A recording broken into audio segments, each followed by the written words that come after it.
Good morning. I feel like rubbish this morning. Oh look, there's a sunrise. You're joking? There's a bit of colour over there and mist. Look over there, right in the distance, there's a bit of coloury sunrise. So yeah, we pulled a bit of a blinder last night. When we left you, we were on the beach doing the Elephant Rock. And I'm sure Marta told you all about it while I was doing some photography. And this location today, we saw this pull-in where the van is. See, we're on the grass here. We found this pull-in and I decided, I said, look, I'm going to get back there at night when it's dark, get up early, and it's about 6 o'clock now. Get up early, go for a walk up the road. It's about a mile up the road. It's only footpath. The amazing location is just waiting for us. I'm hoping there's going to be no people, because yesterday when we drove past, both times, there must have been 200 people walking up and down this road. So we need to get there before people. But I've woke up with a banging headache. I feel sick, I'm hot, and I don't feel very good at all. But I've got to get through this. I've got to push through this, because I need to go and take some photographs. So I will probably leave you in Marta's capable hands. And I need to shake this. I really do. We're on the move. We're on the move. We're walking up the road. You're going to love this place. It's amazing. Well, I guess it is. I put a lot into this to get here. Put a lot into this to park. Look, that's where I was going to park there. I could have parked there. Oh, look. Paul, I but could have there parked is there. no road closed, is it? Bins there and everything. I could have parked there. I'd have been all right. No, road's closed. You're not supposed to come down this road, but I'd have been all right there. I think we're here. I think. Look at this. Are we going Vlogging. like literally onto? We're going onto cameras. This is a little start of a today's adventure. How exciting this is! This is. Oh my goodness! There is no people. Can you imagine? There is no people. How lucky we are. There is no removing any objects for Paul for his photographs, but oh my god. You know that you got the Game of Thrones and everything, but this is actually itself, it's quite stunning. Wow. Did we say there is no vehicles allowed? Apparently there is no vehicles allowed. And look at this, we've got a little bit of colour in sunrise. Funny, because we were actually hoping for a little bit of mood, but when we don't need a sunrise, there is a sunrise. When we do need a sunrise, most of the time there isn't any. What are those trees, babe? Are they oaks? No. No, they're like beech tree or... I mean, you've got to look at this. Look. You wouldn't believe the back of the camera, you know, like I can see this down here and I go to so many places and I always get down. That's quite stunning, a little bit underwhelmed. Dark Hedges, but you know, this Hurricane Irene, this is one of the outcomes, unfortunately, that does it really breaks the image. It does a little bit, but it's still quite amazing. Paul is buzzing his tits off, literally. He's just going, so good to see. So we moved a little bit closer, and fun fact for you, beech trees, 18th century. Paul is still focusing on his pictures, which, to be honest with you, they're looking so much more better. Well, don't get me wrong, it's always like, because it's all about focusing, it's all about collapsing those beech trees, collapsing at the end of the road, which is great, but it actually looks better on a camera than it is on in the real life. It's just because you obviously have got those gaps, unfortunately, here. Nevertheless, you know, there's one of the scenes from Game of Thrones, isn't it? We've walked to the end of the road. At the end of the road, you've got I don't know what is it. It's a little bit of a mansion here, and next to it you've got car park and the hotel, the Hedges Hotel. Quite easy location, isn't it? Really park up and just walk. Not even 500 meters, and you're here. Funny enough, there is actually a restriction of no cars here whatsoever, but it seems to be ignored by locals, and I don't know, because it's but then you've got except for access, so maybe they had access. This is what we do best. She's going in the tree. Can you get in? No. My hair all flattened. She's going in the tree. Nothing like breaking a tree, is there? I'm not breaking. I'm not breaking. Cuckoo, this woman, cuckoo. It's like in a cup. It's warm in here. It is warm in here, Paul. You could hide against body water. And there is spooky one. Spooky. Have you been inside of the tree? That looks good from there, where you are now. Look at this.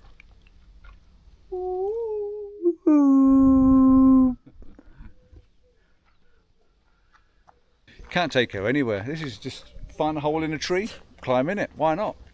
Now we noticed a lot of these writing on the trees. Now I know there's a lot of people that's done this over the years, and I'm fascinated by watching them grow. You know, some of these are sort of up the top of the trees where the trees grow them, but it's really a shame of breaking it and destroying the nature.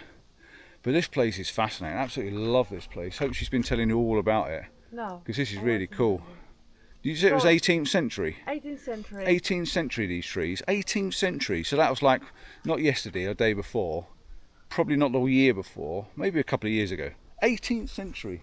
But yeah, fascinating. Absolutely fascinating. And it's got such a Game of Thrones look to it. It really has. But you've got to zoom in on it. It's all about zooming in. When you zoom in on it, on the back of the lens. And if you want, I'll pop you a little photograph up to have a little look on what it looks like. But it's pretty cool. Yeah. We're here because what happened here. I want to show you what this looks like. So what I'm going to do is I'm just going to put my camera on just to give you a show. And I know this is not a photography channel, but I just want to show you on the back of the camera what this actually looks like when you zoom into it. You can see there how the trees are, but if I zoom in like that, look at the difference you get with the with all the trees wrapping over. And further in I go, you get more and more and more. You can see all the back of the trees. So that's what it's all about. It's all about having the zoomed in image. So like I say, I'll put you a photograph up so you can have a little look while I've been talking, because this is fascinating. What a place. So yeah, I'll hand you back to the boss.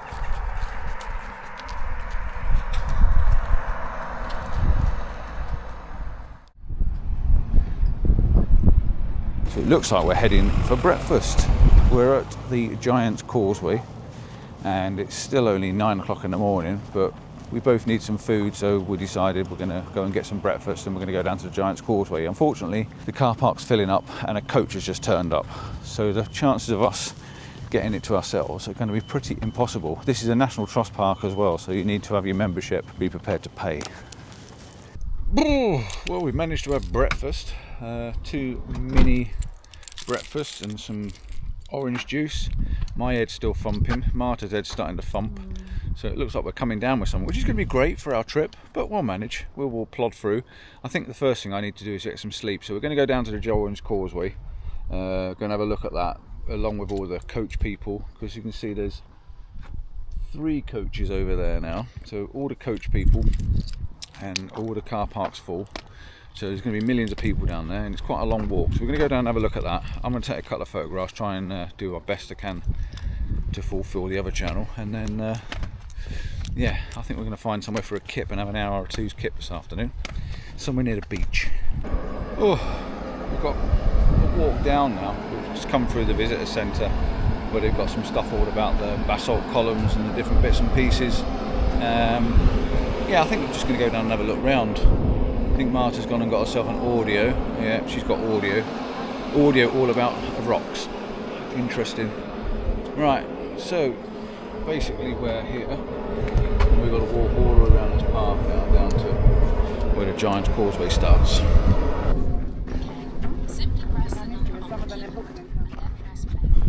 We've got a guide. He's going to tell me everything I need to know about rocks in the sea.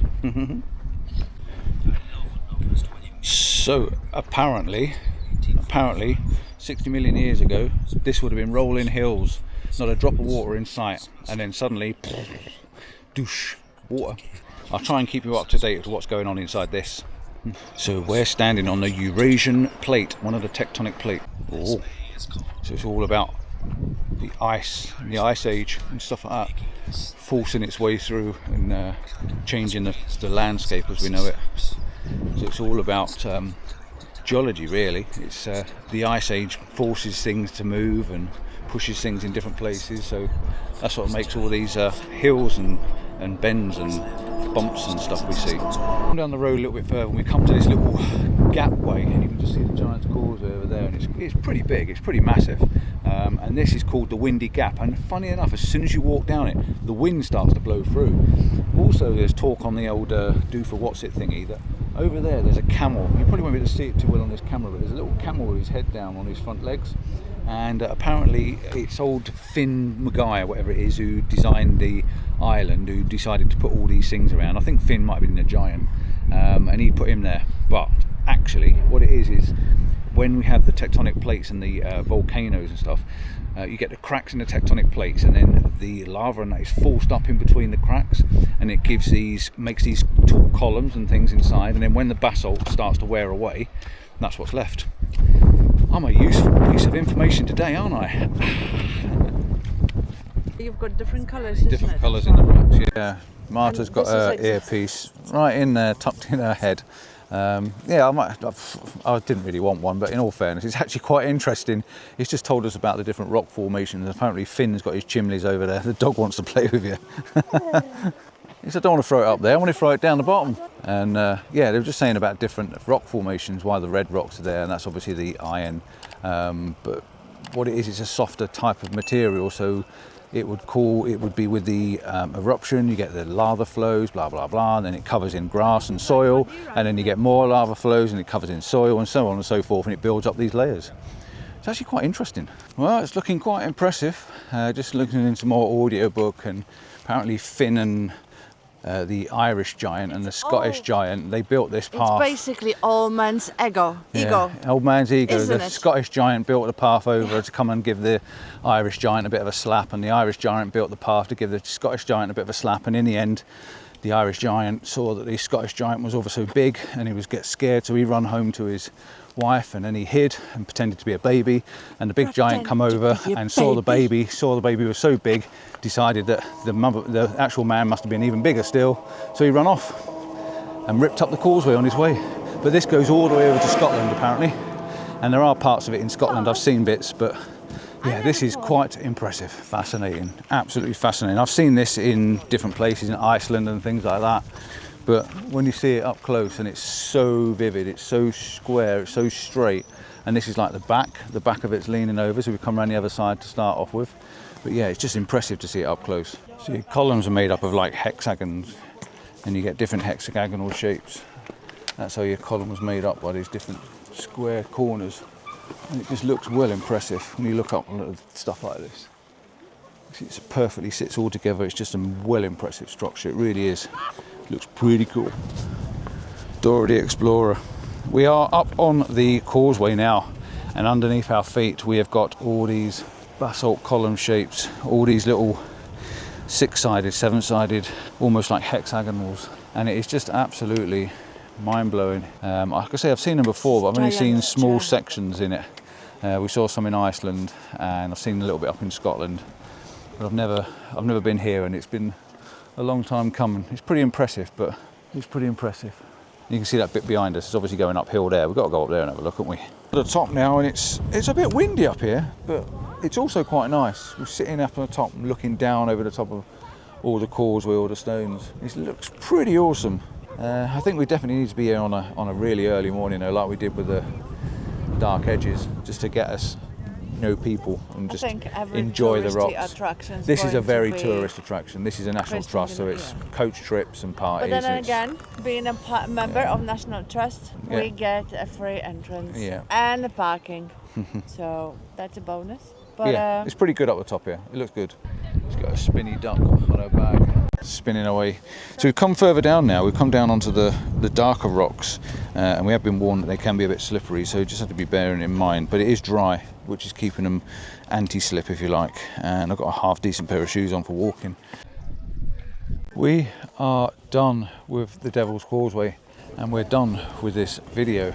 I think it's been way long enough. I think we've had 3 locations, haven't we? A little harbour, and Elephant Rock, and then we've had Dark Hedges and then Giant's Causeway. That's 3 pretty epic locations to show you.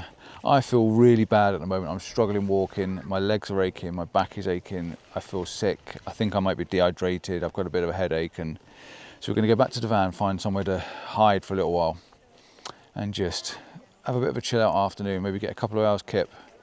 Maybe I'm tired, but yeah, it's been thoroughly enjoyable so far. Marta's just stripping off, literally, and trying to clip everything to a bag. She's only got a little bag, but she'll manage. So don't forget to like and subscribe. Just Out Now is new, and we do want to make this place grow. So drop us a comment, give us your feedback to if you've been to these locations, you've been to these places, you know, when and where, and what's the best time to go to them. I mean, we nailed the Dark Hedges this morning, didn't we? We did. And we beat the rain yesterday, so. But yeah, don't forget to like and subscribe, give us that thumbs up, and we'll see you on the next episode, possibly further around the coast, if we can find some nice cliff top mountains. If you can recover. If I can recover, get I'm going to do some recovering. energy back. See you soon. See you soon.